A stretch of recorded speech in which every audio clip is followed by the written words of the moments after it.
أعوذ بالله السميع العليم من الشيطان الرجيم. بسم الله الرحمن الرحيم.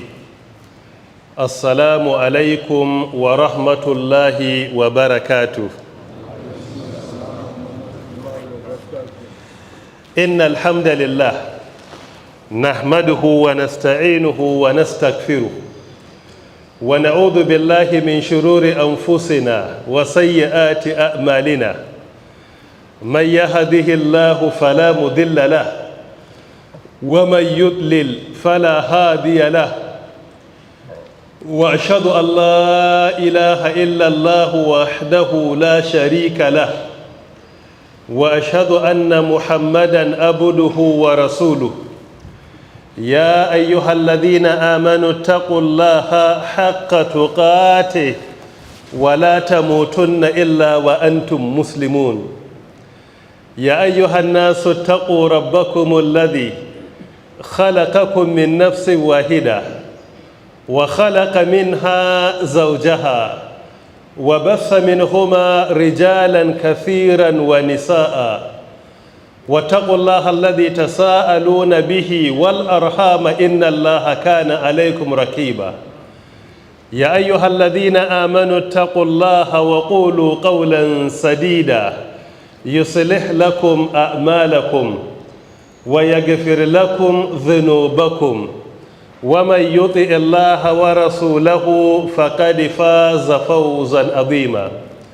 أما بعد، kamar yadda muka saba haduwa a wannan masallaci mai albarka insha Allah na An-Nur da ke nan Wusatu Abuja don tafsirin Ƙur'ani mai girma bisa ga horewa da yadda da amincewa na Allah subhanahu wa ta'ala. za mu ci gaba da karatu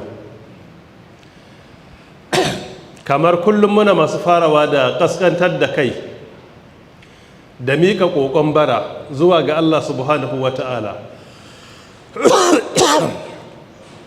ya ba mu ikon karanta ƙur'ani daidai, ya ba mu ikon fassara ƙur'ani daidai, ya kuma ba mu ikon aiki da abin da ƙur'ani yake karantar da mu. Muna roƙon Allah ta'ala dukkan wani albarka da alheri da falala da ke cikin wannan wata na Ramadana Allah ya haɗa mu da su. Dukkan wata jarrabawa marar daɗi ni da ku Allah ya kare mu daga gare ta. Iyayenmu gaba ɗaya da malamanmu da zuriyarmu muna roƙon Allah ta'ala ya gafarta musu, ya musu rahama, ya yafe musu. Mu da muke raye muna roƙon Allah ta'ala ya rayar da mu akan daidai, sannan ya ɗauki rayuwarmu akan imani. Muna roƙon Allah subhanahu wa ta'ala dukkan wani abun da ya dame mu a garuruwanmu da a ƙasarmu Najeriya Allah ta'ala ya magance mana. Kuncin rayuwa da talauci da yunwa da ake fama da shi muna roƙon Allah ta'ala ya sauwaka mana. Waɗanda baitul mali ke hannunsu Allah ya ba su ikon buɗewa don su ciyar da al'umma fi sabilillahi. Muna roƙon Allah subhanahu wa ta'ala ya samu a cikin bayin da ƙur'ani zai cece su gobe kiyama. Yau da ikon Allah za mu tashi a darasi na biyu a wannan wata na Ramadana. Hijira shekara ta 1445 insha Allah ta'ala. Na? Ni zan karanta koya? Ni zan karanta maka injiniya? Yau ba kai latti ba? Ta yi punishment din bai gare ba, ai ba na kwana ɗayan ce ba. To wannan midiya ne, wato kafofi na talabijin da rediyo da suke sanya wannan tafsiri da kuma bayan Allah da suka ɗauki nauyi, mu da su duka Allah ya mana tarayya a cikin lada a gidan aljanna. Kamar yadda muka sani ba a gama faɗa lokaci ɗaya, akan ci gaba da faɗa idan an samu ƙari. Waɗanda sunayen ya iso gare mu bisa ga abin da aka bani a yanzu, ba ni ne mai tantancewa ba, su ne masu tantancewa. An samu guda 45 insha Allah. Na farko akwai Alhaji Ibrahim Gerawa Oil Mills, ya ɗauki nauyin guda 10. Na farko Freedom Radio Kano FM 99.5 daga 11 zuwa 12 na dare. Akwai Freedom Radio Dutse FM 99.9% daga 10 zuwa 11 na rana. NTA Kan Hausa Star Times daga 10 zuwa 11 na dare.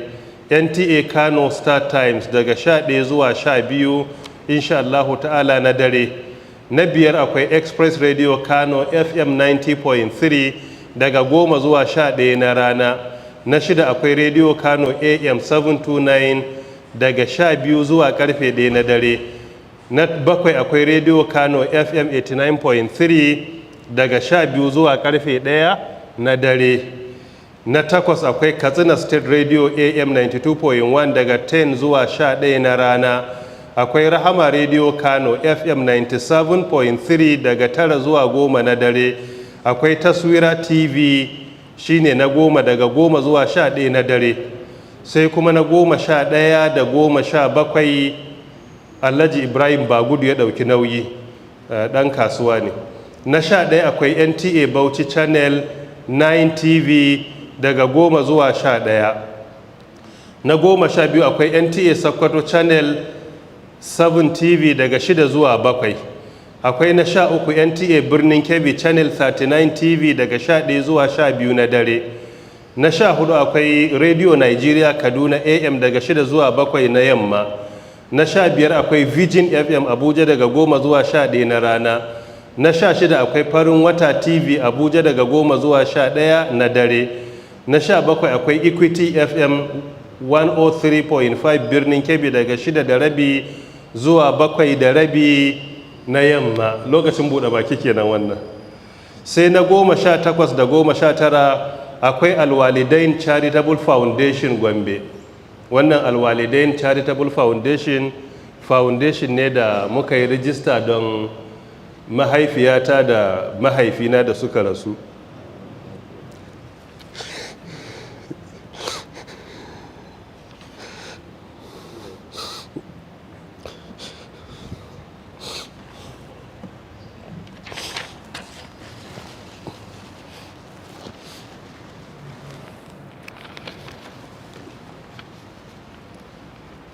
Fata dukkan aiki da aka yi na alheri da shi Allah ya kai ladan zuwa gare su a matsayin sadakatun jariya.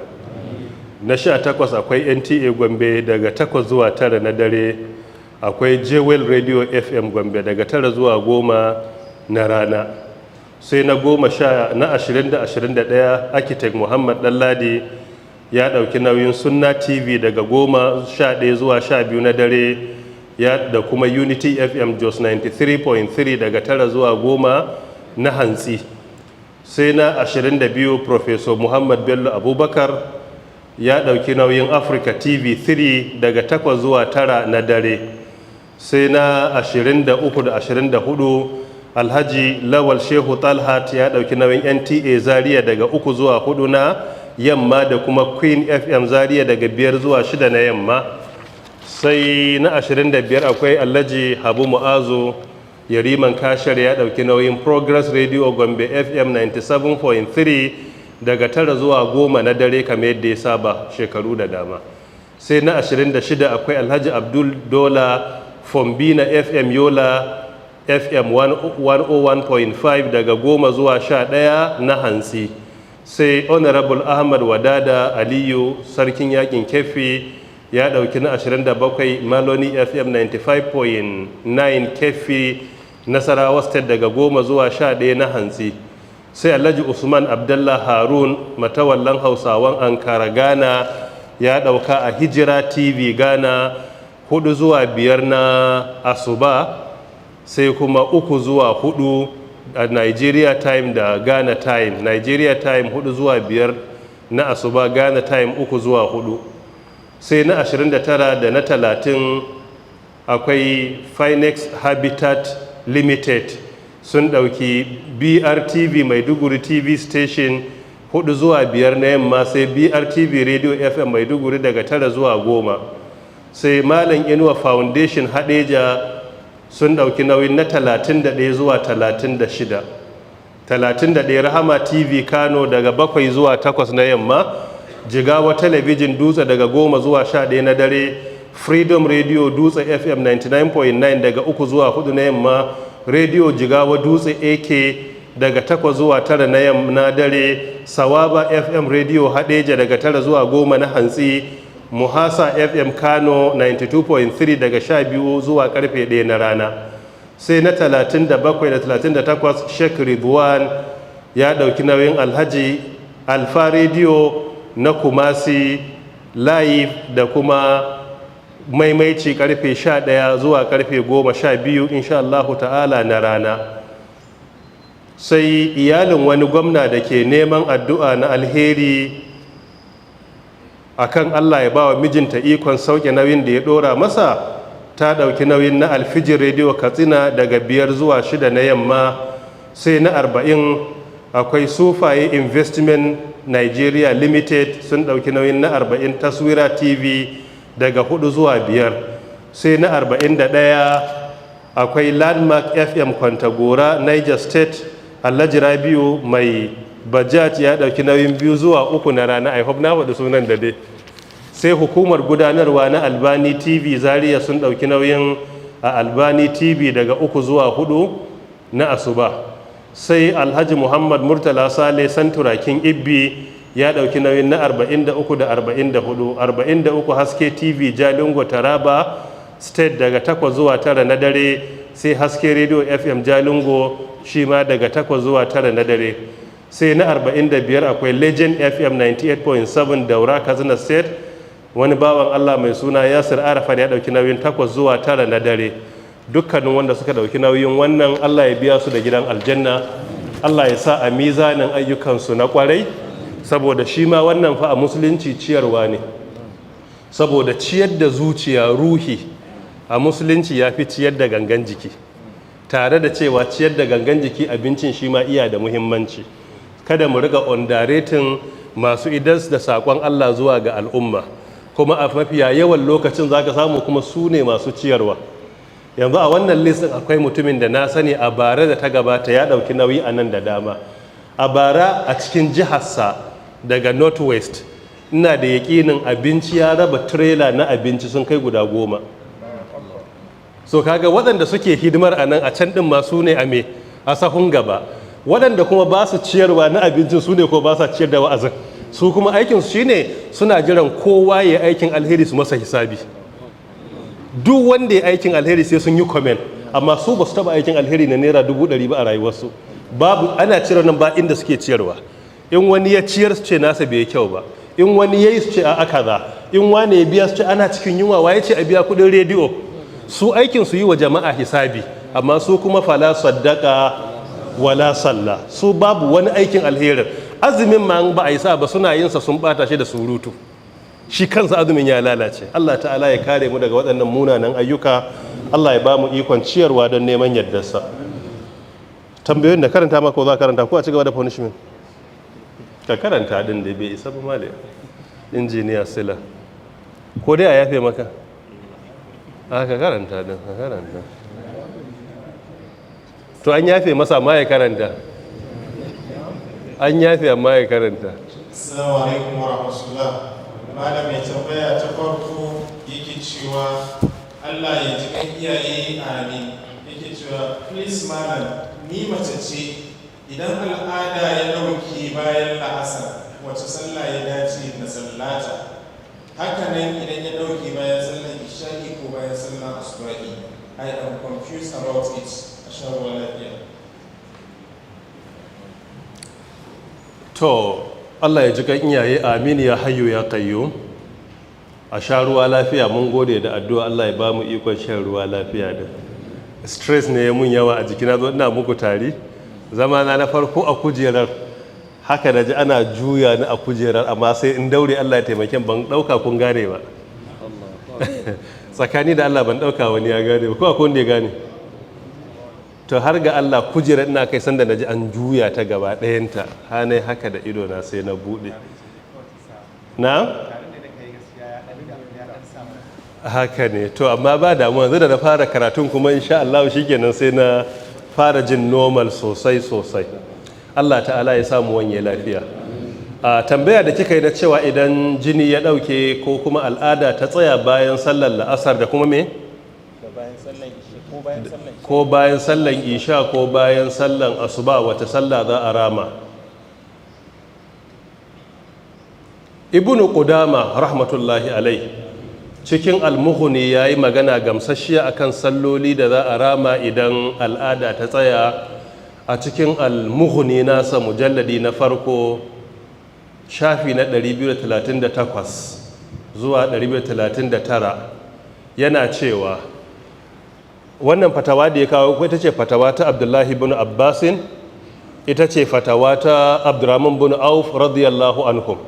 A 'yan bayansu daga tabi'ai zuwa abin da ya biyo baya ita ce fatawa ta Sa'id bin Musayyib, ita ce fatawa ta Ibrahim bin Yazid bin Qais an-Nakhai rahmatullahi alai, ita ce fatawa ta Imam Zuhuri Muhammad bin Muslim bin Ubaidillah bin Abdullah bin Shahabi Zuhuri rahmatullahi alaihim. Dukkanin sun yi tarayya akan yadda za a rama sallah idan al'ada ta tsaya wa iyaye mata.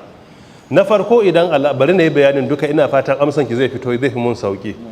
Idan al'ada ta tsaya wa mace misalin karfe 12 na rana dab da lokacin azahar, a nan za ta yi tsarki sai ta sallaci azahar kadai.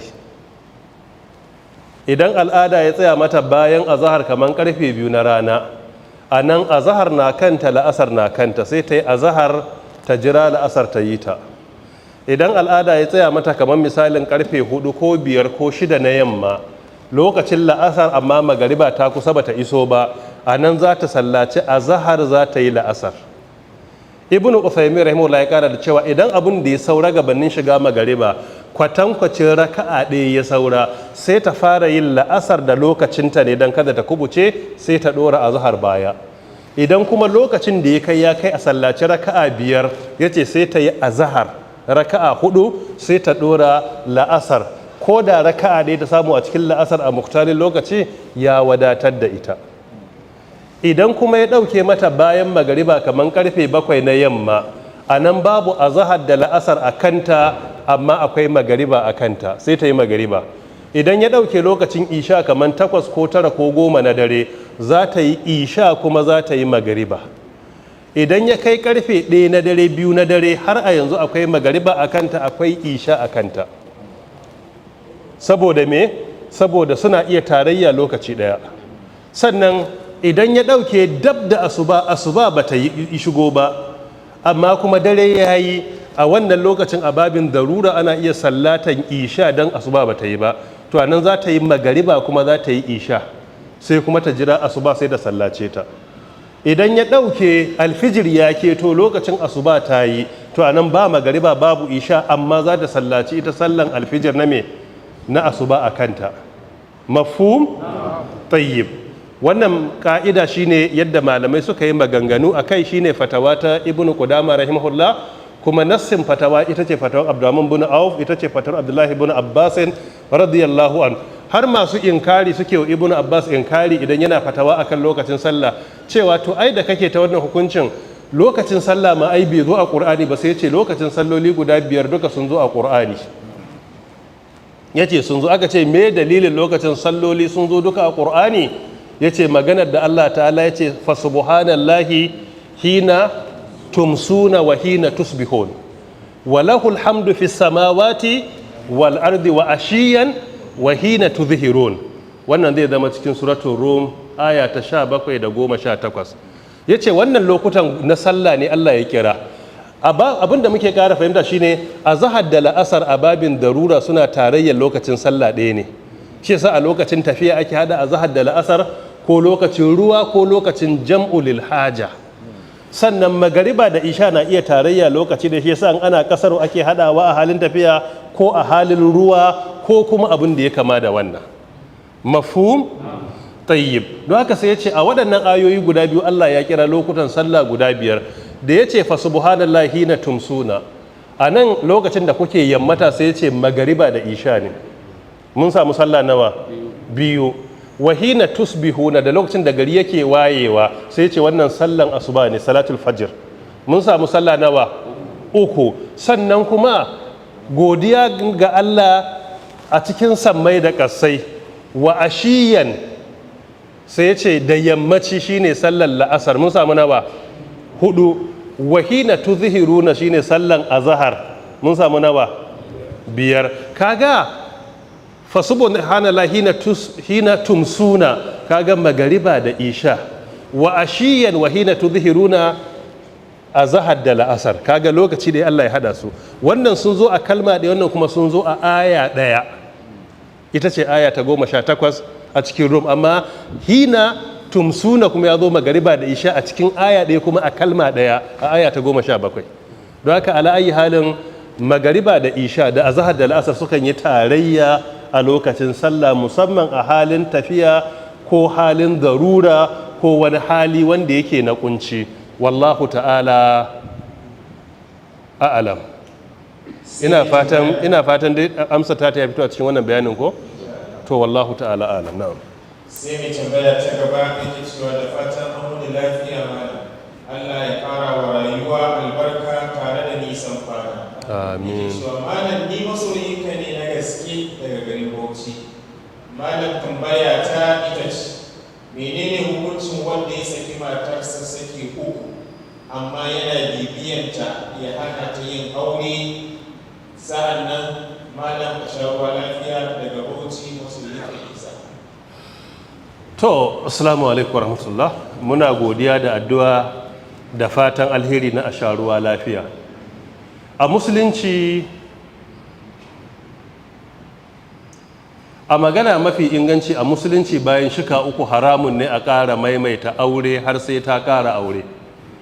Ibnu Qudama rahmatullahi alai cikin littafinsa na Al-Mughni mujalladi na 10 namba na 549 ya ce yin aure bayan shika uku haramun ne da nassin ƙur'ani da kuma nassin sunna, cewa haramun ne har sai ta ƙara sabon aure, bayan ta ƙara har kuma sai an samu mu'amalan aure da mijinta na biyu. A nan kuma ta ƙauracewa yin aure da ake cewa na kisan wuta. Yin auren kisan wuta baya halatta, shine don ta je ta auri wani ta fito a gidan ta koma gidan mijinta na farko, wannan baya halatta. Sai dai kawai ta yi aure na biyu, in jarrabawan shika ta zo aka rabu sai ta koma gidan na farko. Ya ce wannan haramun ne a cikin littafin sana Al-Mughni mujalladi na 10 namba na 549 cewa da nassin Qur'ani haramun ne, saboda Allah ta'ala ya ce fa in tallaqaha fala tahillu lahu min ba'du hatta tankiha zawjan ghaira. Fa in tallaqaha sai ce me? Fa in tallaqaha muhallu shahid fa in tallaqaha fala tahillu lahu hatta tankiha zawjan ghaira. Wannan zai zama Baqara aya ta 230 kenan ko? Amma ta bayanta ma na da munasaba da yace at-talaqu marratan fa imsakun bi ma'rufin aw tasrihun bi ihsanin. Kaga shika biyu ne kake da ikon kome, na ukun sai Allah ta'ala yace ko ka rike ta kar ka sake, ko kuma in ka sake ta anan sai kawo aya ta 200 rike cewa fa in tallaqaha fala tahillu lahu hatta tankiha zawjan ghaira. In ya mata shika na ukun bayan guda biyu na farko, to na ukun idan yayi baya halatta ya mai da ita har ta sai auri wani namiji wanda yake ba shi ba. Mafhum? Tayyib, kaga nassin Qur'ani a fili yake sai ta ƙara aure. In a hadisi ne ga hadisin Rifa'a radiyallahu an da ya sake iyalinsa, hadisi ne muttafaqun alaihi. Imam Muslim ya kawo shi hadisi na 1433. Rifa'a ya sake matarsa, bayan ya sake da sai ta je ta aure Abdurrahman bin Zubair radiyallahu an, hadisin na Aisha. Da ta aure Abdurrahman bin Zubair sai ya zama bai yi mu'amala na aure da ta ba, sai ta fito sai ta koda kokarin ta koma gidan mijinta na farko. Sai aka tabbai manzon Allah, sai ya ce a'a, har sai ya zama mijinta na biyu yayi abin da mijinta na farko yayi da ita. Mafhum? Da wannan sai yake bayyana cewa a sunna ba a iya komawa har ma sai an samu mu'amala ta aure da miji na biyu, kamar yadda ya faru da miji na na farko tukunna take iya komawa zuwa gidansa. Wannan a takaice shine amsa. Don haka mijin da yake neman ta bil haƙiƙa matukar bata ƙara aure ba, iya nema ya jefa su zuwa ga halaka ne. Yadda ake zuwa a ce wai an samu wani malami ya ce za a ba da sadaka, za a yi yanka, za a yi kaza, ana iya mai da ita, wannan bai tabbata ba a musulunci. Dole sai ka yi haƙuri. Ai shari'a ta baka chances, ta baka na ɗaya kai, ta ƙara baka na biyu, ta ƙara baka na uku, kuma yanzu za ka sake komawa. Ba an maka last warning da yawa kai ma, a baka 3 chances duk ka karar da su and still kada bukata ka koma, to sai kai hakuri wani shi ma ya kwashe ta, idan daga baya kuma ya sallama sai ka koma. Amma a yanzu dai kan ba yadda ka iya, kan kat musulunci ya rufe kofa, ba yadda ka iya sai ka jira wani yayi insha Allah. Allah ta'ala shi samu wanye lafiya, wallahu ta'ala a'lam. Jiya mun tsaya a cikin aya ta in zan tuna 110 a cikin Ali Imrana, darasinmu na biyu a watan Ramadana, hijira shekara ta 1445. Mun yi rabin ayar, ina fatan za mu kammala ta sai mu shiga aya ta gaba ta 111 zuwa ta 112 insha Allah. Gwani Abdullahi Abbazariya, bismillah. A'udhu billahi minash shaitanir rajim. Min hamzihi wa nafthihi wa nafthihi. Kuntum khayra ummatin ukhrijat lin-nasi ta'muruna bil ma'rufi wa tanhauna 'anil munkari wa tu'minuna billah. Walau amana ahlul kitabi lakana khayran lahum minhumul mu'minuna wa aktharuhumul fasiqun.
Jazakumullahu khaira. Wai ba a rasa nono a riga, inda bashi zai ta yi ne, gare na tsaye da shi ko. Allah ta'ala shi sa Qur'ani ya cece mu gobe kiyama. Jiya mun tsaya cikin aya ta 110 a Ali Imran, kuntum khaira ummatin ukhrijat lin-nas ta'muruna bil ma'rufi wa tanhauna 'anil munkari wa tu'minuna billah walau amana ahlul kitabi lakana khairan lahum minhumul mu'minuna wa aktharuhumul fasiqun. Mun yi tafsirin rabin aya muka tsaya kuntum khaira ummatin, ku al'ummar annabi Muhammad sallallahu alaihi wasallam kun kasance mafi alherin al'umma. Ukhrijat lin-nasi, ba wai wanda aka cire ku daga cikin mutane ba, a'a ukhrijat lin-nasi, wanda aka cire ku don mutane su yi koyi da ku. Aka cire ku don me? Don mutane, ku zama jagororin mutane, ku zama masu karantar da duniya adalci, masu karantar da duniya riƙon amana, masu karantar da duniya tausayi da jinƙai da gaskiya da sanin ya kamata.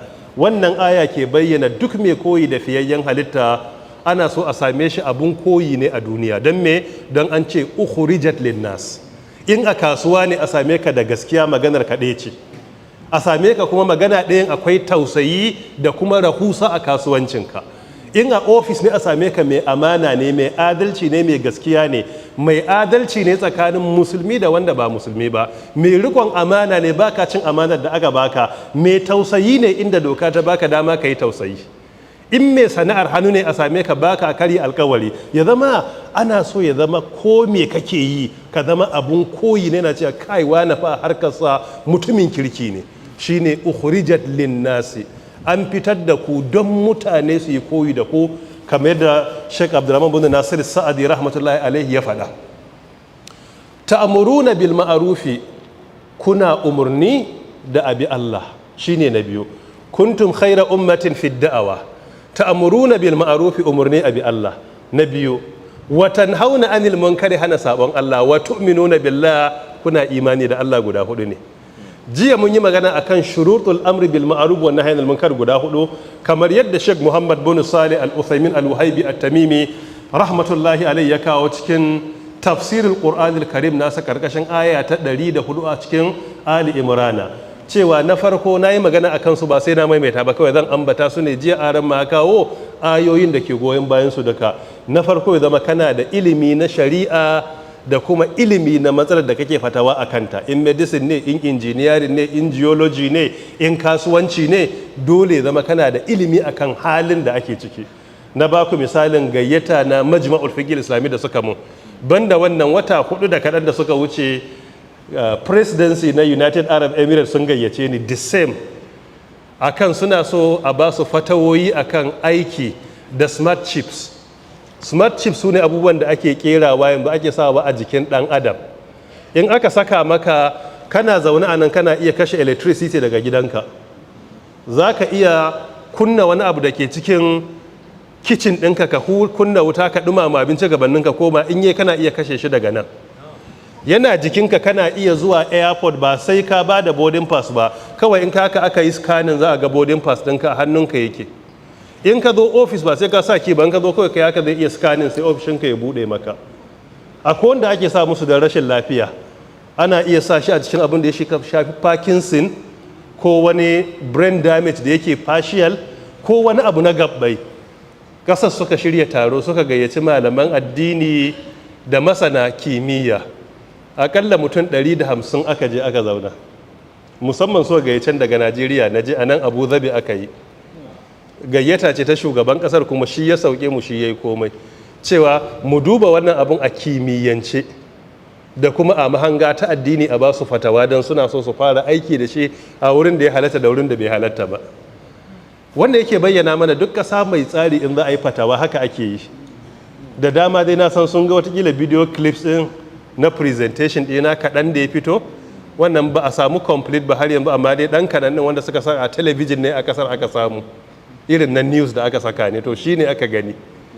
Amma akwai paper din na san an yi sharing dinta a Twitter da Facebook, ina zaton an sa a website. Wannan duka yake bayyana mana in fatawa ta zo, ba wai sanin aya da hadisi kadai ke wadatarwa mu ba da amsa ba. Yanzu waɗanda aka tara, an tara manyan malaman duniya, amma dole kuma a nemo wanda suka san kimiyya din su zo su yi bayanin yaya smart chips din yake aiki, yaya ake sa shi a jiki. Akwai likitoci a wajen, na ga likitoci daga Amerika, likitoci daga Ingila, likitoci daga Faransa, manyan malaman musulunci na gansu daga Saudi Arabia misali, na ga wasu daga Kuwait, na ga wasu daga Egypt, hatta waɗanda suke irin Sheikhul Azhar, Mufti Diyaril Misriya sai an gayyace su. Sannan a dubu wanda suka san kimiyya, wanda ake ga an dogara da su musulmai ne sun sani, sai a kawo su zo su zauna su yi bayanin abun a kimiyyance, sai a kalli abun, amma hanga ta shari'a sai a bada fatawa. So aka zauna aka yi fatawa, kaza ya halatta, kaza na kai matsayin wajibi, kaza yana iya kawo matsayin haramu, kowanne an raba. Wannan shine ministry na addini na ƙasar suka ɗauka, yanzu shi ake nema mai da shi doka akan al'amarin. Shi yasa nake cewa duk abu na addini mu daina gaggawan magana akai, mu rika kokarin haduwa waje ɗaya mu yi sharing fahimtar mu na juna gabanin a yi magana a kansa. Yana da matukar muhimmanci, kuma irin wannan gayyata an sha mana su a duniya. Wata ɗaya da kaɗan da ya wuce ina Mauritania, cikin irin wannan ne shugaban ƙasan ya gayyace mu na Mauritania akan yaya za a gyara makarantun tsangaya a duniya, wane tsari za a shigo da shi, menene challenges ɗinsu da kuma menene nasarorinsu. To ni product ne na tsangaya, na ji daɗin gayyata ne daga president da kuma ainihin Muntada Silmi, wato kaman council na zaman lafiya na Afirka, su suka shirya. So duka akan tsangaya aka yi taron yaya za a duba irin conservative system na karatu, menene alheransa, menene kalubalensa, ya za a kyautata shi. Mu da muka yi system din ai mun san alkhairansa, mun zauna mun yi karatun Qur'ani a tsangaya, mun rubuta, mun wanke, mun san yadda hadda take ƙarfi a wurin, mun yi sato, mun yi jadare, duk waɗannan haka ake kwana ana yi, so mun san alkhairansa. Ƙalubalen da ke ciki mun san wasu daga cikinsu, mun sani akwai buƙatan gina musu ajujuwa, akwai buƙatan gina ɗakunan kwana, akwai buƙatan yadda ake taimakawa boarding schools na gwamnati, waɗannan tsangayin a rika ba su abinci ana ciyar da su fi sabilillahi, su ma 'yan ƙasa ne. Akwai buƙatan kula da lafiyarsu, akwai buƙatan koya musu sana'o'i. A da ai wanda abin da aka fi yi shine kawai mai ɗinkin hula, yawanci shi aka fi yi a da. Amma mu muna tsangaya mun koyi ɗinki, zan hau keke na maka ɗinki. Duk wani wanda yake jin shi maɗinki ne, to ni ma Isa zan ce maɗinki ne. Kuma har ga Allah, har ina karantarwa a jami'a ina ɗinki, ban daina ba. A gidana akwai ɗinki, akwai keken ɗinki da in ta kama ana ɗinki, kuma har a yanzu ban cire tsammanin nan gaba za a yi ɗinki ba. Amma ka san dai ni zama ka ɗinki za ka sha kuɗi. A rama sai ka shirya go yawwa, amma dai zan maka ɗaya na fi sabilillahi. Har a yanzu ban cire tsammani nan gaba za a fito da tsarin ɗinki na musamman ba, don damar ta samu na a yi haka. So waɗannan al'amura duka suna da muhimmanci, koya musu sana'o'i, koya musu kasuwanci, ba su jari, gina musu ɗakin kwana, da kuma kawo tsari na ba su ijaza. Yanzu ka tafi irin jami'ar Misira su Mauritania, za ka yi karatun tsangaya za a baka ijaza. In an baka ijaza, hukuma na iya aiki da ijazar a ɗauke ka aiki. An baka ijaza, to yanzu sai mutum ya haddace Qur'ani, duk duniya an san mahaddaci ne, illarsa ɗaya bai yi waye ba, bai yi neko ba, bai samu BSc ba, bai samu B.Ed ba.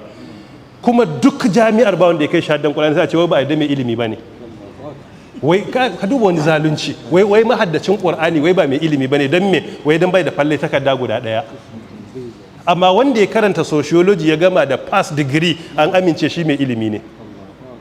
Sannan wanda ke zaune yake haddan Qur'ani, yake tsangaya, yake karanta muktasar, yake haddacewa, wai shi ana irgawa wanda suke out of school, wai shi ma out of school yake, wai shi ma baya makaranta. Mutum na haddace Qur'ani kace baya makaranta? Wannan duka tsari ne da sai an gyara shi. Dole wanda ya haddace Qur'ani system ya recognizing masanin Qur'ani ne, mai ilimi ne, kuma dole a amince. In ba haka ba mu yi wa addini adalci ba, ba mu yi wa al'umma adalci ba, kuma Qur'ani ba. In akwai mabiyi wani addini shi ma da yake da karatu a littafinsa, shi kuma sai ta recognizing nasa, ba laifi ba ne, daidai ne haka. Waɗannan irin yadda ake tsare-tsare kenan a duniya. Allah shi samu wanye lafiya. Na'am, don haka waɗannan su ne sharuɗa na da'awa. Na farko ilimi akan shari'a da halin. Na biyu kada a hana abu dalilin hana ya kawo illar da ta fi shi girma ko barna da ta fi shi girma ko.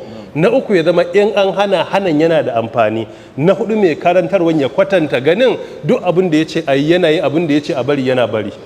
Bayan waɗannan sharuɗa, Sheikh Muhammad Salih Al-Uthaymin rahimahullah ke sai ya ce kuma akwai ladubba na da'awa. Ladubba na da'awa ya tsananta akan guda biyu, cewa duk mai da'awa ya dage ya ga ya mallake su. Suna da sauƙin faɗa a baki, amma a aiki suna da wahala. Ladabi na farko shine duk mai karantar da addini, liman ne, mai ta'alim ne, mai karantarwa a islamiyyat ne, mai karantarwa a tsangaya ne ko a zaure ne, mai wa'azi a ƙauye ne ko a gari ne ko a ƙasa ne, duk mai karantar da addini ladabin farko sai ya zama mai haƙuri. Idan babu haƙuri aikin ba zai yi ba. Idan babu haƙuri aikin ba zai mai ba zai yi ba in baka da haƙuri. Kuma za a yi ta samun matsala kaca-kaca. In babu haƙuri za a yi ta tufka da warwara. Dole sai mai karantarwa ya zama mai tsananin haƙuri. Ya ji ya yi kaman bai ji ba, ya gani ya yi kaman bai gani ba, a zage shi ya kaman bai shafe shi ba, sai ka ba wa kasuwa muhimmanci kake aika sautu. Mutuncinka dukka ka haƙura da shi, ka kare addinin Allah, Allah zai kare ma mutuncinka. Shi ne aikinka. Amma lokacin da ka ce za ka haɗa kare addini da kare kanka, wani ya zage ka, wai ce zage ni, ai azzalumi ne, wani kaza, ba za a fahimce ka ba. Kai ka haƙura da mutuncinka, wajibi ne ka yi sadaka da mutuncinka, sai ka kare addinin Allah, shi kuma Allah zai kare mutuncin naka. Ba mutumin da zai iya zubar da mutuncin wanda Allah ya kare. Duk abin da aka ba zubar da shi ba. So kar ka bata lokacinka akan wannan, ka zama mai haƙuri. Ka zama mai haƙuri da tsangwama. Irin waɗanda suka tashi da mu tun a Gombe muna karantarwa shekara 25-30, zuwa waɗanda suka ta zauna da mu a Bauchi muna karantarwa, ga irin Aramma Isa, ga irin injiniya Ibrahim wanda a masallaci na a gabana suka yi haddan Qur'ani musamman irin Ibrahim. Inda ba haƙuri aiki na addini da ba zai yi ba, sai ka zama mai tsananin haƙuri da juriya. Yana da wahala haƙurin amma sai ka yi. Shi sa duk inda ake maganan wa'azi ko masu wa'azi sai an kira haƙuri. A rama ba mu koda misali ɗaya a Qur'ani. يا بني أقم الصلاة وأمر بالمعروف وانه عن المنكر واصبر على ما أصابك إن ذلك من عزم الأمور. In dai ba zan yi haɗama ba ka bani ta cikin suratul an'am. قد نعلم إنه لا يحزنك الذي يقولون فإنهم لا يكذبونك. قد نعلم إنه ليحزنك الذي يقولون فإنهم لا يكذبونك ولكن الظالمين بآيات الله يجحدون. ولو كان كبر عليك إيرادهم فإن استطعت ولو كان كبر عليك إعراضهم فإن استطعت أن تبتغي نفقا في الأرض أو سلما في السماء فتأتيهم بآية ولو شاء الله لجمعهم على الهدى فلا تكونن من الجاهلين. jazakumullahu khaira. Waɗannan misalai biyu sun yi na farko da aran ma ya kawo a cikin kissan Luqman ne da ke wa ɗansa wa'azi tun daga walaqad ataina luqmanal hikmata an ishkura lillah aya ta 12 a suratul Luqman har zuwa muhallu shahid da yace ya bunayya aqimis salata wa amur bil ma'rufi wanha anil munkar, sai yace wasbir ala ma asabaka inna dhalika min azmil umur aya ta 17 kenan wannan. Lukman na yi wa ɗansa wa'azi sai ya ce ya kai ɗan ɗana ka tsaye da sallah, ka yi umarni da mai kyau, ka hana mummuna, sai ya ce ka yi haƙuri a kan abin da zai same ka, don wannan iya daga cikin manyan al'amura. ‘Yan uwa nawa a Najeriya akan karantar da addini suka rasa rayukansu? Mutum nawa ne? In babu haƙuri za a iya yi? Da tun gabanin rasa ran an watsar da ita an haƙura. Akan karantar da addini wane irin barazana ne wa raina ba aiwa ba. Ga dai Ibrahim na tare da ni har a gidana ya zauna, misali nake baku, injiniya Ibrahim Sila. A kawo takarda a gidana tun ina Bauchi, farkon fitowar aƙidun haramta karatun zamani, za a kashe ni, za a yi attack dina, ni na san an ka takarda ɗaiɗai ya kai sau 27. Akwai ran da aka kawo na ɗauka, ina shiga gida na daga ta'alim daga wa'azi karfe 1:30 na dare na shiga gida, ina karanta takardar sai na ajiye a gefe, sai na yi azkar, sai na kwanta na yi bacci. Iyali na ta shigo ɗaki ta ɗauki takardar sai ta karanta, sai ta ga ana rantsuwan wai za a kashe ni wallahi a daren nan, kuma ni na yi bacci har gari ya waye. Asuba ta yi ba ta yi baccin ba, wai tana mamaki na yi bacci. In tashi da asuba na fita sallah na dawo, ta ce kuma ka yi bacci, na ce me baka karanta ka da ba, na ce na karanta, me a ciki, na ce kaza aka ce, kuma ka iya bacci, na ce to raina a hannun wa yake, ba a hannun Allah yake ba. Kuma duk karantar da jama'a da muke cewa ba mai ɗaukar ranka sai Allah, ba mai rayarwa sai Allah, in kun muka firgita mun zama ba da gaske muke ba. Ai a yanzu da muke raye ba wai makiyinmu na so bane, a lokacin ne bai yi ba. Law sabara alqatilu lamata almaqtul. Har fa a BBC an shiga shekara 4 suka wuce an ce a kashe ni ko? Ya hana na karantar da addini? Bai hana a karantar ba. A dokar da na saka a lokacin ina ofis ya sa na canja ta? Bai sa ba. Ba wai mutum bai son ransa bane, a'a ran nan a hannun Allah yake, ba dan adam da ya sai maka wani abu. Inda makiya ko mahassada da muke da su suna da iko a kan ranmu, wallahi da gabanin kashi 1 cikin 100 nan kusan mu da mun bar duniya. Tun tashi na a tsangaya ina karami, ba wanda ya taba zuwa tsangayar na same shekara 1 ban wuce shi haddan Qur'ani ba. tun ban san me Qur'ani ba mu wuce shekara 5-6 ba ake hasada da mu a rayuwa. Ba wanda zai ce ga abin da kamar sai dai kirkira, amma meye tun a tsangaya mun yi fintin kau. Ni tun a harkan kwallon kafa da nake na sha hasada, saboda a kwallon mu ne mayun yan kwallo. In ka dauki irin abokina Dr. Tahir Ino Ibrahim, shine limamin Gombe State University, head of department na Islamic Studies. Lokacin mu ne ake ji da mu yan kwallo yara a Gombe. In ana kwallo mu ne best yan kwallo da ake ji da mu. Da aka yi inter primary mu muka ci kofin farko a Gombe local government gaba ɗaya muna primary school. Kuma shi ya ci mana kwallo a final, kuma yanzu limami ne kuma head of department ne na Islamic Studies. Da muka zo bokon haka Allah ya taimake mu, babu abin da ba mu sha ba. Za mu wuni a masallaci a jami'a kullum aikin mu karantarwa, sai za a yi exam mu ɗauki littafin mu karanta, kuma da yakun Allah mu je mu yi jarabawa mu yi nasara mu wuce. Ai ba iyawanmu ba ne. So duk abin da ka sa gaba in kana nasara kana da mahassada. A karantarwa an kana da shi. Yanzu jama'a da suke taruwa a nan, ai kun zo koyi addinin Allah ne. To yanzu wani abu shi ya dame shi yayi, shi gabansa ba za a taru haka ba. Ko yayi Allah ya wana kaza da kaza da kaza shi bai masa ba. To a rayuwa irin waɗannan ba a rabuwa da shi, ko ina muka je muna da shi. Kuma haƙuri akan addini musamman a Najeriya, duk mai addini idan ya ɗaukaka sai ya yi haƙuri. Musamman idan kana musulmi, musamman kana ɗan arewa, musamman ana iya ga kana cikin Hausa Fulani ko wata ƙabila da ta yi tasiri a cikin addini. Daɗin daɗawa muka shiga aiki mu kuma ana ganin masu karantar da addini ne. Duk ɓatancin da ake so addini ba za a iya ba sai a mana, amma bai taba damu ba ko bai taba hana mu bacci ba, kuma muka yi da mutunci muka kammala lafiya kalau. Ina ofis akwai time da suka hada shiryawa aka yi a yi ta bin kafata a ci kafata sanda aka yi wata 16 a kaina ni kadai. Wani daga cikinsu ya sami ya ce, sa you should leave this Islamic abubuwa, an kabari za mu barka. Na ce a wannan mutuwa ke raba mu da shi. Wallahi malam haka aka yi. Duk inda na yi wani abu sai an je an yi ta bibiyar rekod a gaya za ta zane, sanda aka yi wata 16 Allah bai nuna musu wata illa ta kwaya ɗaya ba, saboda kariya ce tasa. Inda da muka je mun yi rashin gaskiya da mun shiga uku, saboda abin da ake nema a tozarta mu, a tozarta addini kenan. Ba wanda aka cici kafarsa irin abin da aka mini, babu abin da ba a yi ba, amma Allah ya ga muna addu'a muna kwatantawa. Yan adam muke ba mala'iku ba, muna kwatanta Allah ya taimake mu akan haka. Ita harka ta addini sai ka yi haƙuri. Wani zai tsane ka a ofis kadai saboda kana fita 5 salawat.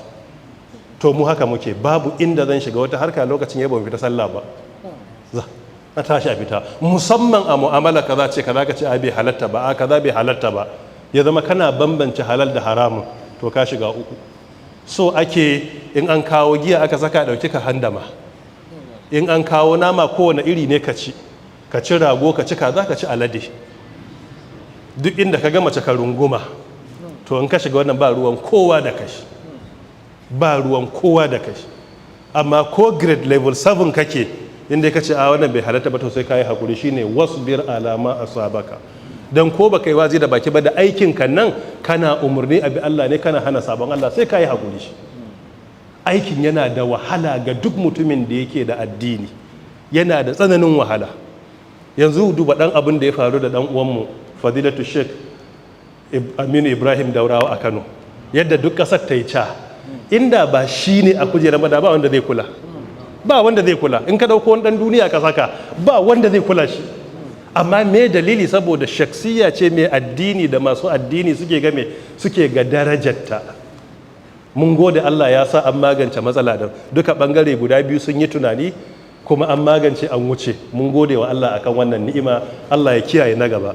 Gwamnatin jihar Kano sun yi kokari, shi Sheikh da jama'ar da ke tare da shi da sauran malamai na Kano duka sun yi kokari wajen ganin an magance. Haka ake bukata. In wuta ta kunno kai, kar mu bar shedan yayi nasara, a kashe ta a bashi kunya. Aya ta biyu da nake a ran ma ya kawo mana shi ne akan manzon Allah. Da Allah ya ce qad na'lamu innahu la yahzunuka alladhi yaqulun fa innahum la yukadhibunak walakin adh-dhalimina bi ayati llahi yajhadun. Kamar yadda yake cikin suratul an'am aya ta 33. Allah ya ce annabinsa Muhammad sallallahu alaihi wasallam, muna sanin abin da suke gaya maka yana bata maka rai, abin da suke gaya maka yana bata maka rai. Suka ce wa fa annabi Muhammad mahaukaci.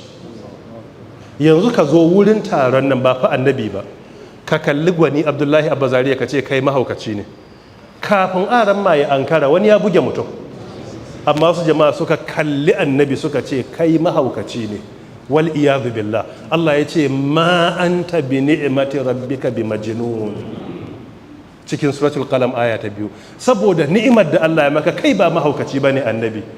Allah da kansa ya ce annabi, abinda suke gaya maka don karantar da addini da kake mun san yana bata maka rai, la yahzunuka alladhi yaqulun amma fa innahum la yukadhibunak, ba kai suke kareta ba, da ayoyin Allah suke jayayya. Amma ba don haka in kaga ana jayayya da mai karantar da gaskiya, ba wai shi din bane, gaskiya ce ba a so. Inda ba gaskiya ke faɗa ba waye kula shi? Ba wanda zai kula shi. Amma me laifinsa? Ya ce a yi gaskiya, a yi amana, a yi adalci, kar a zalunci kowa, to shine laifinsa. Don haka ladabin farko shine mai karantar da addini ya zama mutum ne mai haƙuri, matukar haƙuri. Kuma abin da zai taimaka masu da'awa, taimaka wa juna, ƙarfafa juna. In abu ya shafi ɗaya zama ya shafi kowa da kowa. Duk inda ɗaya daga cikin masu addini ya shiga damuwa, kowa ya ji damuwar ta shafe shi. Inda ɗaya shiga cikin bakin ciki, kowa ya ji bakin cikin. Inda ɗaya yake murna, kowa ya ji yana murna. Haka ake bukata a kasance. Fa in ra'ahu ala khairin baka faraha, fa in ra'ahu ala su'in baka alama. In muka ga ɗaya a cikin farin ciki sai mu yi kukan murna da farin ciki. In muka ga ɗaya a cikin damuwa sai mu yi kukan bakin ciki da damuwa. Ladabi na biyu shine ladabi na tausasawa a wajen da'awa. Ibn Uthaymin rahimahullah yake cewa muhimmin ladabi ne karkashin Ali Imran aya ta 104, yace iya da matukar muhimmanci duk mai da'awa ya rika selecting kalmomi na tausasawa a cikin maganganunsa. Saboda manufarsa shi ba fa kaman dan jarida bane, ba wai manufarsa ya fantsa ma'aji bane, a'a manufarsa shine rarrashin mutane don su gane gaskiya su bi ta. Shi yasa duk inda ake so a fahimci gaskiya sai an tausasa. Ko da yanzu ka ɗauki misali, yau gwani ya haddace ƙur'ani sai fara wa'azi, sai ya kira wani abokinsa a Zariya sai ya zage shi a wa'azi, kuma shi ma aran ma ne. Shin wancan zai fahimce shi? Ba zai fahimta ba. Dukkan wani mutum da kake so ya fahimci gaskiya a bakinka, kar ka zage shi, kar ka aibata shi, kar ka zagi iyayensa, kar ka aibata su, kar ka zagi malamansa, kar ka aibata su. In ka zo kawai ka faɗi addinin da ka fahimta, ya fahimci a lafazin bakinka gaskiya kake so ya gane ya bi, kuma kai mai ƙaunarsa ne zuwa ga tsira, ba ya gane kai makiyinsa ba ne, burinka shine tona masa asiri, kana so ka nuna shi bai iya ba zai fahimce ka ba. Shi yasa in Allah ya kira wa'azi ko karantarwa yakan kira tausasawa. In fa za ka ga ya kira kausasawa, yana yi in yanan sai ce amma tausasawan ya fi alheri. A rama ba mu misali akan tausasawa a cikin ladabin da'awa a Qur'ani, ba mu abin da ya sawwaka. فبما رحمة من الله لنت لهم ولو كنت فظا غليظ القلب لانفضوا من حولك فاعف عنهم واستغفر لهم وشاورهم في الأمر فإذا عزمت فتوكل على الله إن الله يحب المتوكلين. اذهبا إلى فرعون إنه طغى فقولا له قولا لينا لعله يتذكر أو يخشى. Wadannan misalai guda biyu da aran mai bamu, na farko cikin Ali Imrana, fa bima rahmatin minallahi linta lahum aya ta 159. Allah ya ce wa annabi Muhammad sallallahu, saboda rahamar Allah ne ka zama mai taushi, linta lahum huwa layyin. Saboda rahamar Allah ka zama mai taushi annabi a karantarwa, a mu'amala. Walau kunta fazzan ghalidhal qalbi, da ka zama mai kaushi mai tsanantawa, lan faddu min haulika, jama'ar da suke tare da kai da kowa ya watse. Amma me yasa ba su watse ba? saboda taushinka, kana da sanyin hali da taushin hali. Da ka tsananta ka kausasa da duk an watse. Fa'afu anhum wastaghfir lahum wa sharfil fa idza azamta fatawakkal ala Allah inna Allah yuhibbul mutawakkilin. kaga annabi mai taushi ne. Kana iya ɗauka ibn Uthaymin ke cewa mutane biyu a cikin sahabbai sun fi kowa daraja. Akwai Abubakar da Umar radiyallahu anhu, sai ce Abubakar mai taushi ne, Umar mai kaushi ne. Sai ce a cikin su ya fi daraja, ya ce Abubakar ya fi Umar daraja radiyallahu anhu. Me dalili? Ya ce saboda masu taushi din a wurin Allah sun fi daraja kenan. Abubakar Siddiq mutum ne mai taushi, kuma ko annabawa ka duba za ka ga wannan a fili na cewa annabawan da Allah ya subhanahu da taushi yana bayanin kusancinsa gare su da darajarsa a wurinsa subhanahu wata'ala. Aya ta biyu, ayar da Allah ya aiki annabi Musa da Haruna zuwa ga Fir'auna. Duk duniya ba a yi kafirci irin na Fir'auna ba, amma Allah sai ya ce wa Musa da Haruna ce me idhhaba ila fir'auna innahu tagha. Wannan zai zama suratu Taha aya ta 44. Ku tafi zuwa ga Fir'auna dan yayi dagawa. Shi fa ce shine overall Allah. Yace ba ma wani Allah sai shi, bai san wani Allah ba sai shi. In ma akwai wani to an tara allolin shine ogan su gaba daya. Don Allah ka taba jin wani original kafirci irin wannan? Wanda yace shi ogan Allah ne, amma da aka je mar wa'azi sai Allah ya ce wa Musa da Haruna faqula lahu qawlan layyinan. Ku gaya wa Fir'auna kalma mai taushi, kalma mai sauki, kalma da babu tsananta babu cin mutunci. In an yi sa'a zai wa'astu ya ji tsoron Allah. Ka duba dai Fir'auna aka ce a tausasa masa wa'azi.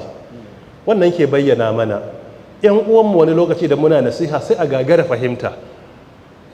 Har ga Allah manufar shine don addini ya ci gaba. Me ƙaunar ka ke cewa gyara, ba wani mutum da ake bukata a tozarta, har ga Allah ya sani babu. Amma abin da muka sani shine ko da wanda ya saba maka ne, in ka tausasa masa ya fi fahimtar gaskiya a bakinka gaban fiye da ka muzanta masa. In ka tausasa masa zai fahimta. Akwai wanda za su yi abu na kuskure a cikin Najeriya na addini, mu ɗauki waya ka kira mutum, bai ɗauka za ka kira shi ba, kana kira aka rama kalla kaza kaza, ma'ana na ji an ce kaza, kai ka faɗi magana, a wallahi ba haka na faɗa ba kaza kaza, to in ba haka bane sai a gyara da Allah ko kuma in kaza din ne ga fahimta ta. Wasu waɗanda ake gama ana musulunci fahimtar ba ɗaya bane, da dama wannan mu'amalan ta kyauta da alaka tsakaninmu da su. In ka ji mutum ya magana sai ka kira shi ku buga na ilimi, in ka ba shi hujjar da ya fi nasa da kansa za ka ji wajen karatu yana gyarawa, ba sai ya cewa da ya gaya ba, kai da kanka za ka ji a darasin ya canja fatawar ya wuce. Ko bai canja duka ba za ka ga kashi 70 cikin 100 ya dauka ya gyara, ai an ci riba. Amma da zama kai sai ka fara zagin sa anta kafirin munafik, an fulanin fa ila jahannama wa bisal masir, ina zai fahimce ka? Fulanin kafir, fulanin munafik, fulanin munharif, fulanin mata fa ila jahannama wa bisal masir. Wa qad tuqalu hadhihi al-kalima fi haqqi shaykhin kabir aw da'iyatun sadiq nahsibuhu wallahu hasibuhu. Amma sai ga ana ba haka addinin yace mu yi ba. Manufar mu ba wai yan jarida mu fasa bane, a aikin mu aiki yafi kama da aikin likitocin mahaukata ne. Kai likitan mahaukata ne, in mahaukaci ya dake ka baka dukan sa, in ka kai ma duka ka zama mahaukaci kai ma, sai kai hakuri da shi, ba za ka kai masa duka ba. Ka dauki mahaukaci ka kai wajen likita, mahaukaci sai ya daki likita sai juya sai zamga masa mari, shi likitan yanzu mene? Sai ka hada da mahaukacin da likita sai a kai su wurin mahaukaci, likitan mahaukata ya warkar da su, shi ma zama mahaukacin. So likita haƙuri yake yi. Za a zage mu bai dame mu ba, za a mana habaici bai dame mu ba, za a mana izgili bai dame mu ba. Wallahi tallahi billahi ba mutumin da a duniya zai maka wannan ya rage darajarka a wurin Allah subhanahu wataala, babu shi. Akwai wanda ya tambaye wai me yasa kai ko an zage ka bai dace me zai dame ni, wa zai rage min daraja? Wani sahabi ya zo wajen manzon Allah sallallahu alaihi wasallam, gashi nan ko cikin hajjatul ikhlas, ya ce wa manzon Allah, ni fa yadda Allah ya ni inna madihi zainun, ni fa ina da wata ɗabi'a, in na yaba mutum yana ɗaukaka, in na yaba ka a cikin jama'a ko na maka waƙa ko na yaba ka za a so ka, in na zage ka kuma wa zammi shainun, in na zage ka ko na tsine ma ko na maka habaici ka shiga uku za ka walakanta. Annabi ya ce za ka lillah, annabi ya ce ba gaskiya ka faɗa ba, wannan siffar Allah ne. Allah ne kadai zai yabe ka ɗaukaka, Allah ne kadai zai aibata ka gaskanta, duk duniya ba mai wannan siffar. Me zai dame ka da dan adam? In ka ga dama ka kafa rediyon BBC World ka kafa CNN kullum awa 24 kwana 7 ne kake zagi bai dame ni ba abin da za ka rage ni da shi. Duk yabon da ka mana a duniya gabanin kai wani yafi wanda ya fi naka, duk zagin da za ka yi da habaici wani yayi wanda ya fi naka, to me ba kuwar magana? Babu wani abu sabo. Ni na tabbatar da in na ba wa addini lokaci na, Allah ta'ala zai kare ni kuma yana kare ni, ba abin da ya dame ni. So mu koyi ɗabi'ar tausasawa. Dan uwanka mai karantar da addini ya yi kuskure a da'awa, ko ka ji fatawa ba haka ba, da ka je kada zaginsa ɗauki waya kira shi wanda naji ka ce kaza kazan nan fa fahimta da ba gaskiya bane, ku yi munakasha, in kuka yi in ya gane gaskiya shi zai je gyara. Amma sai mu waye gari kaman tarko muke wa juna, dama kake ne ma ka ji wani ya dan sullube ko kadan, bai ma sulluben ba, binciken ka ne ya karanci, ba sulluben da kawai burin ba addini haka yake ba addini bane. Wani lokaci ma matsala ce fiqhiyya, sahabbai sun saba, tabi'ai sun saba, atba'u tabi'ina sun saba, amma akai kai ka dauki matsala ce fiqhiyya, amma sai ka dauka kaman kauli ɗaya ne duk duniya. Me yiwa binciken ka ne ya karanci, ka samu pamphlet shafi 40 ko 50 kawai ka karanta wakila Sheikh Bakar Abu Zaidi ya rubuta, shikenan sai ka dauka wanda kuma yake magana maybe ya bincika lafiya kai 70 ko 80 gabanin yayin magana, ba kawai wai kwa ɗaya dauka ya duba ba. Kuma in kana so ma ka yi keke da keke, je ka majalisinsa gaban jama'a ka same shi a gaba gare shi, ka ce na zo majalisinku na ji kun yi ta fatawa ne ban gayyata, sai a ce a ran ma ba shi kujera ya zo ya zauna, ai a nan sai a gane waye mai hujja ko. In ka masa haka ma ya fi sauki. So mu rika koyan reaching out to juna, muna gyara wa juna kurakure. Kowanne a cikinmu ba mu asumi, ba wanda baya kuskure. Kira mutum a waya kaza din nan ba daidai bane, washe gari sai ka ji ya fito na cewa an mun gyara, wanda ya Allah ya saka da alheri, mun gode ga abin da aka ce. Jama'a an ci riba ko ba a ci riba ba? An ci riba. Allah ta'ala shi sa mu wanye lafiya. Don haka walau amana ahlul kitabi lakana khairan lahum. Da ahlul kitabi al-yahudu wan nasara sun yi imani da manzon Allah yadda suka yi imani da sauran annabawa, da haka yafi alheri. Kuma wannan ke bayyana kalmar law. Abdurrahman bin Nasir Sa'adi rahmatullahi alai a cikin tafsirinsa Taysir Karimin Rahman yake cewa karkashin wannan aya kalmar law da Allah ya faɗa iya nufin lutufi ne, iya magana da ahlul kitab sai ya ce walau ina ma da za su yi imani, kaga ai lutufi ne. Allah bai zagi ahlul kitab ba sai ya ce ina ma da za su yi imani. In muna kiran waɗanda ba musulmai ba zuwa ga da'awa, mu rika aiki da kalmar da ko mutum ya ji zai gane bacin mutuncinsa muke ba. Ina abokanan zamanmu da muke ƙasa ɗaya da su, ga abin da addini ya karantar kaza sai kai lafazi mai daɗi sai ya fahimce ka. Amma ka zo shi kake wa'azi sai kace kai arne dan kaza da kaza ka fara, ba zai fahimce ka ba. Shi yasa uslubin Qur'ani a wurin da'awa iya da muhimmanci. Walau amana ahlul kitabi lakana khairan lahum minhumul mu'minuna, daga cikin su akwai masu imani irin su Abdullahi ibn Salam, irin su Najashi da suka musulunta, wa aktharuhumul fasiqun, da yawa daga cikin su fasikai ne, sun kafircewa annabi Muhammad da Qur'ani. Muna roƙon Allah ta'ala mu da su duka Allah ya ƙara mana shiriya, ya ba mu ikon bin addinin gaskiya, ya sa mu shiga aljanna tare. Subhanaka Allahumma wa bihamdika ashhadu an la ilaha illa anta astaghfiruka wa atubu ilaik. Allahumma salli ala Muhammad wa ala ali Muhammad kama sallaita ala Ibrahim, wa barik ala Muhammad wa ala ali Muhammad kama barakta ala Ibrahim wa ala ali Ibrahim innaka Hamidul Majid. Wallahu ta'ala a'lam.